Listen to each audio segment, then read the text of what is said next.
Welcome back to my channel. This is the first lesson in a new series about two important concepts in jazz piano, chord voicing and voice leading.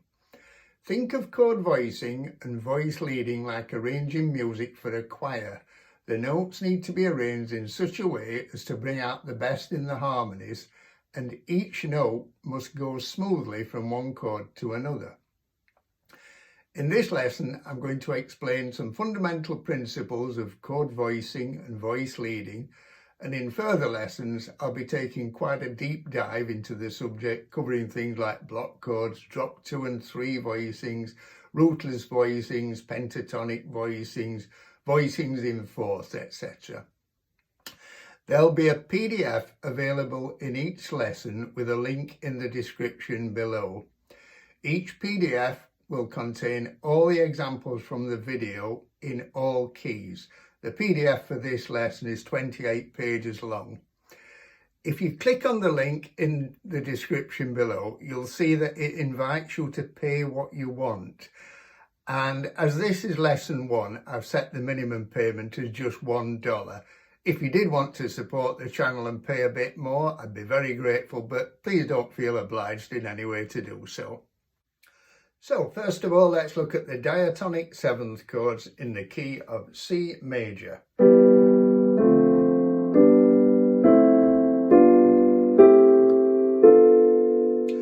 I'm assuming that you've got an understanding of the concepts of diatonic 7th chords built on each degree of a scale.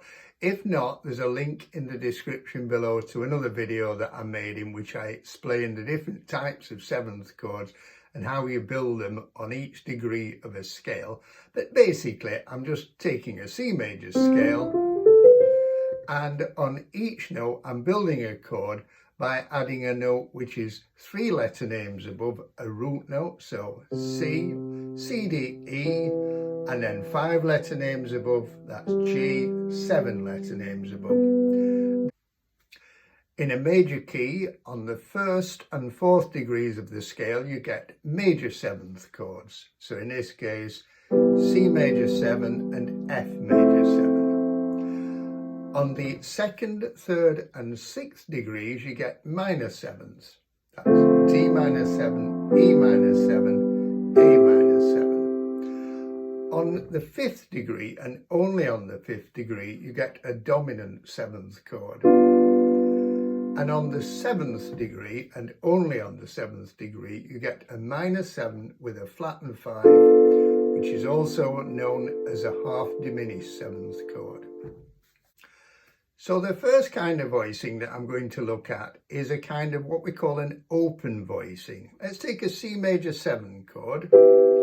Now I'm going to take out of that the root and the 5th, C and G, and play them an octave lower.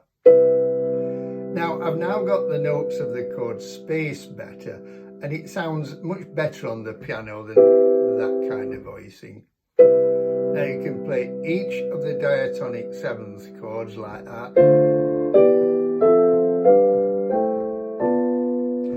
And that can be quite handy using in little fills where the melodies, say a long note or a rest, and you just say you're on a C major 7 chord and you just want to fill it in. Say if you're going from a C major 7 chord to an F major 7 chord, you could go.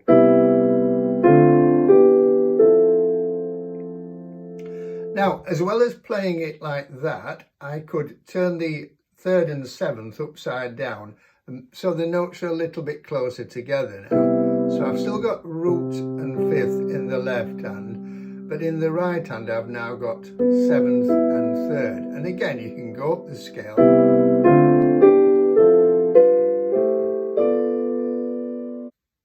Okay, now I'm going to look at a diatonic cycle of fifths. What I mean by a cycle of fifths, it's a chord progression in which the root of the first chord goes down 5 letter names to the root of the next chord. So if the root of the first chord is C, 5 letter names down is F. Don't forget that sometimes the left hand will be coming up, in which case it's upper 4th. So down a 5th, upper 4th are the same thing. Now I'm going to play a very simple voicing for this. On major sevenths, minor sevenths and dominant sevenths, you can miss the fifth of a chord out without really changing the sound. So I'm going to play the root in the left hand and either the third and with the seventh above it in the right hand, or root in the left hand and then seventh with the third above it in the right hand.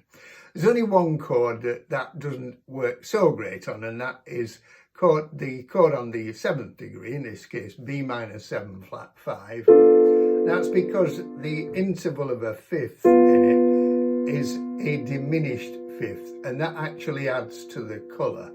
But for the purpose of this exercise, it doesn't really matter that much. So here we go. This is the diatonic cycle of fifths in the key of C major.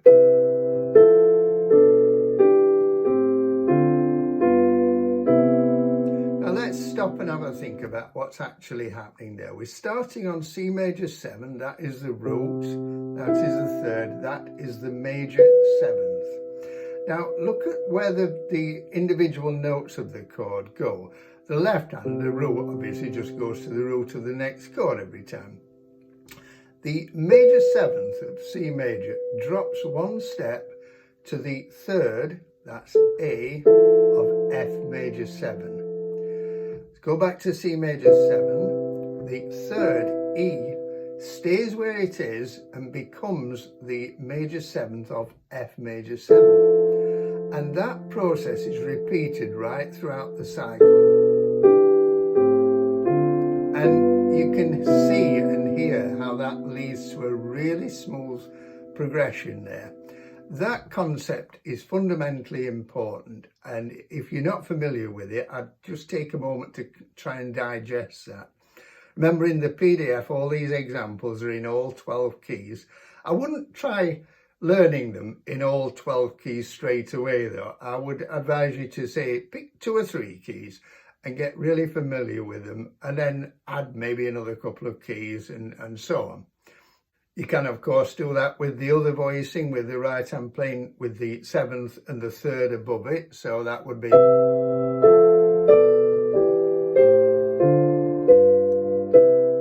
And again, the same thing happens. The seventh, that's B of C major 7, drops a step to the third of F major 7. The third stays where it is and becomes the seventh of F major 7, and so on.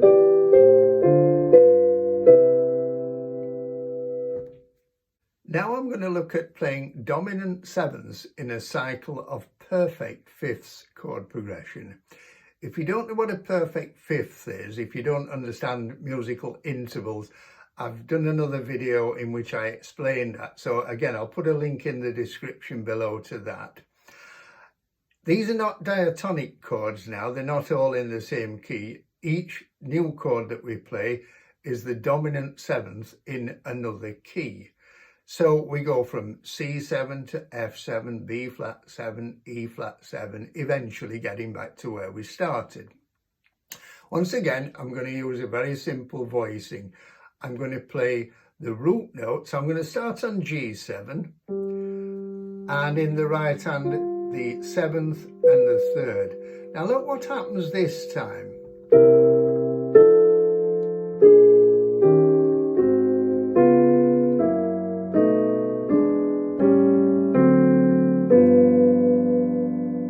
In the right hand, the 2 notes both go down a semitone each time. And so on. So let's have a look what's happening there. B is the third of a G7 chord.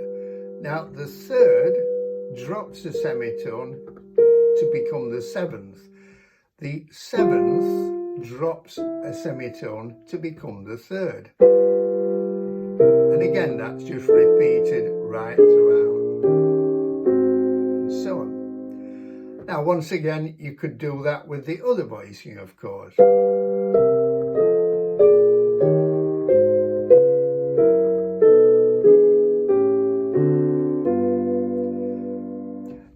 That progression is so fundamentally important in jazz. If you're not familiar with it, I strongly recommend that you spend a lot of time familiarizing yourself with that and with that particular voice leading.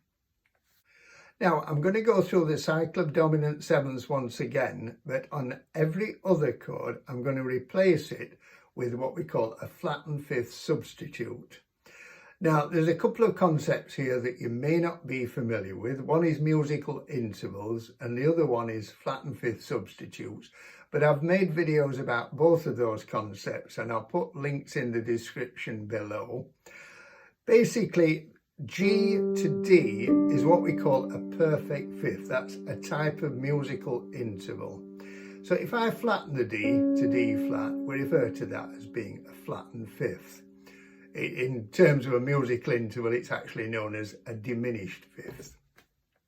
We can replace a G7 chord with a D flat 7 chord. And I explain why that works in the other video.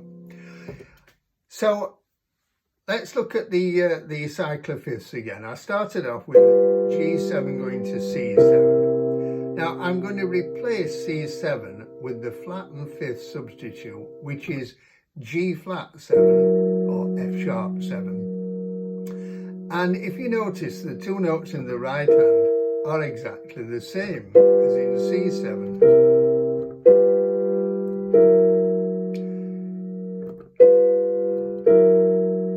The B flat was the seventh in C7. It becomes the third in G flat 7. E in C7 is the third and it becomes the seventh in G flat 7. So the right hand is doing exactly the same as before, just going down in semitones.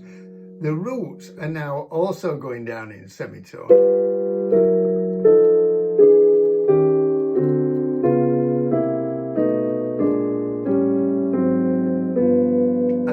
You can use the other voicing in the right hand, third and seventh above it.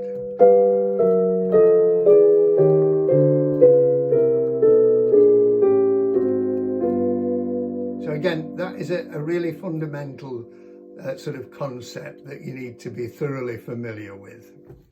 Now I'm going to play some 2-5-1 chord progressions. 2-5-1 means the seventh chord on the second degree of a scale, followed by the fifth degree, followed by the first degree. And a 2-5-1 chord progression is the most used chord progression in jazz, and you absolutely really need to get familiar with that. Now, what I'm going to do though on the G7 is I'm going to add what we call an upper extension. So as well as playing seventh chords, you can have upper extensions, which we call ninths, 11ths and 13ths. So a ninth, say in G7, would be A. It's just simply 9 letter names counting from the G up to the A, and then an 11th and a 13th. But we're just going to look at the ninth. Now, the reason I'm doing that is a dominant seventh hasn't quite got the same sort of degree of colour as, say, a major seventh or a minor seventh or a minor 7 flat 5. And we almost always want to put at least one upper extension on a dominant seventh chord. So I'm going to play a slightly different voicing as well. For the D minor seventh, I'm going to play just a single note in the left hand. I think on the score it shows a low D, so you can see my fingers. I'm going to play there. And I'm going to play the other 3 notes with the right hand like this. So I'm playing the 5th, the 7th and the 3rd. Now when I go to G7, I'm going to do this. So because D minor 7 going to G7 is a cycle of fifths progression, once again the 3rd of D minor 7, that's F, remains and becomes the 7th of G7. The 7th of D minor 7, that's C, drops a step to the 3rd of G7. But look at this, the 5th of D D minor 7 stays where it is and becomes the 9th of G7. Now, that's another important principle that really you can say with voice leading. You look at each note in a chord and generally try to go to the nearest note in the following chord. And if that note is also in the following chord, keep it in the same place, and that will always lead to smooth voice leading. You could do a voicing like this with the D minor 7. So there I've just taken the 5th and put it up at the top. But again, the same thing's happening with the voice leading. The 5th of D minor 7, that's A, stays where it is and becomes the 9th of G7. The F, that's the 3rd of D minor 7, stays where it is and becomes the 7th of G7. And C, the 7th of D minor 7, drops a step, becomes the 3rd of G7. Okay, finally, one other thing that we can do is, instead of playing the 9th, we can play the flattened 9th. And that sounds like this.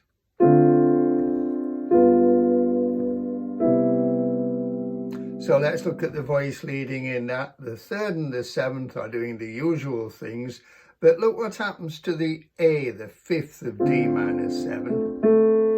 That drops a semitone this time to the flat 9th of G7, which then drops a semitone to the 5th of C major 7. So you've got this nice chromatic movement. And if we played it in the other voicing, that chromatic movement would be at the top. So again, we get this very nice smooth voice leading. Okay, I hope you found that useful. If you did and you haven't done so far, I'd be really grateful if you give it a thumbs up and subscribe. Always appreciate any comments that you may have or questions. I'd be happy to answer any questions. And don't forget that there's a PDF available, link in the description below. Thank you. See you in the next video.